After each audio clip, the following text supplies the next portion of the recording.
Ambassador, I will say frankly, I'm one of the people who thinks you should be expelled from this country, and I believe that it's to do with the policies of your state.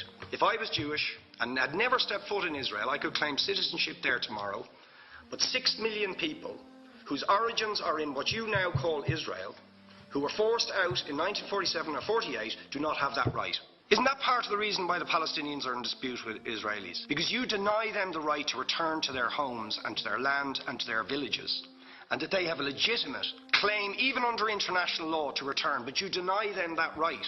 Why do you deny them that right? And why do you give that right to other people who have no connection whatsoever with the land, whether you call it Israel or whether you call it Palestine? Why do you continue to seize land if you're serious about Oslo and the two-state solution, which under that agreement is land designated to be Palestinian land? 500,000 people, most of which has taken place since Oslo. You allow that to happen. Why do you allow it to happen? If you're serious about giving this land to the Palestinians, it's absolutely extraordinary. Are you not just taking us, Ambassador, for idiots? That you can say with a straight face, we're serious about peace, but while we're serious about peace, we're going to seize Palestinian land. And you expect the Palestinians to just sit back and do nothing about that. Now, you know what the Palestinian people have been asking for. Far less even than some people would ask for. Because I believe the whole apartheid system should be dismantled. But what they've asked for is to lift the siege of Gaza. Just to lift the siege of Gaza. Let them have an airport. Let them have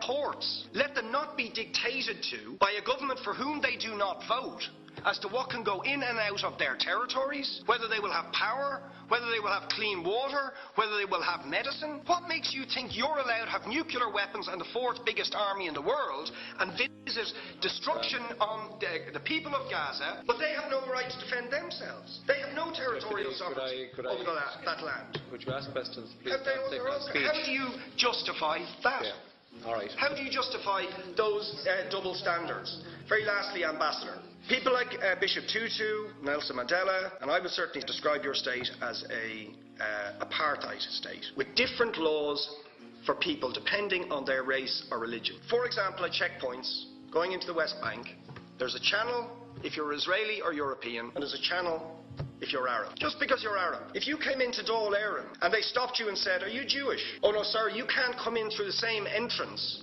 as Irish people or European people because you're Jewish," you would call that racism and apartheid. You practice that with your checkpoints and your military barriers and your apartheid wall. How can you justify